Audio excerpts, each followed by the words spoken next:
بسم اللہ الرحمن الرحیم۔ ناظرین، یہ واقعہ ہے ایک ایسے شخص کا جو اپنی والدہ کے ساتھ انتہائی بدتمیزی سے بات کرتا تھا۔ چنانچہ حضرت عوام بن حوشب رضی اللہ تعالیٰ عنہ بیان کرتے ہیں کہ ایک مرتبہ میں ایک بستی میں ٹھہرا۔ اس بستی کے کنارے ایک قبرستان تھا۔ جب عصر کا وقت ہوتا تو اس قبرستان میں ایک قبر کھلتی اور اس میں سے ایک آدمی نکلتا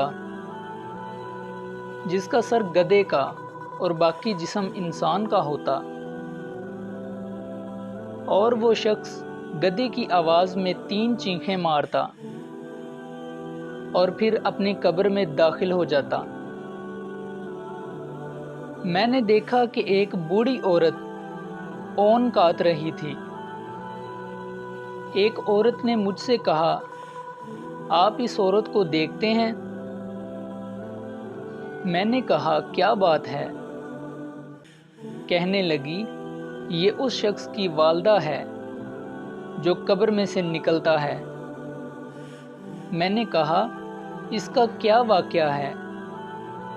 وہ عورت کہنے لگی، یہ شخص شراب پیتا تھا اور جب اس کام کے لیے نکلتا تو اس کی والدہ اس سے کہتی، میرے بیٹے، اللہ سے ڈر، تو کب تک یہ شراب پیتا رہے گا؟ یہ اپنی ماں سے کہتا، تو گدھے کی طرح چیختی رہتی ہے۔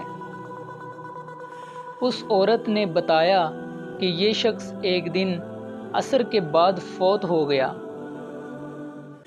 اسی روز سے اس کی قبر ہمیشہ عصر کے بعد کھلتی ہے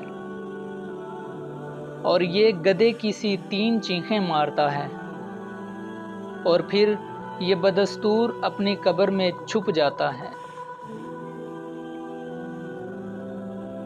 ناظرین، شرابیوں اور والدین کے نافرمانوں کے لیے اس واقعے میں عبرت ہے، تو ہمیں چاہیے کہ ہم اپنے والدین کے ساتھ حسن سلوک سے پیش آئیں، جیسا کہ اللہ اور اس کے رسول صلی اللہ علیہ وآلہ وسلم نے ہمیں تلقین فرمائی ہے۔ ناظرین، ویڈیو اچھی لگی تو اس کو لائک کر دیں۔ مزید ویڈیوز کے لیے چینل کو سبسکرائب کر لیں۔ ملتے ہیں اگلی ویڈیو میں، تب تک کے لیے اللہ حافظ، جزاک اللہ۔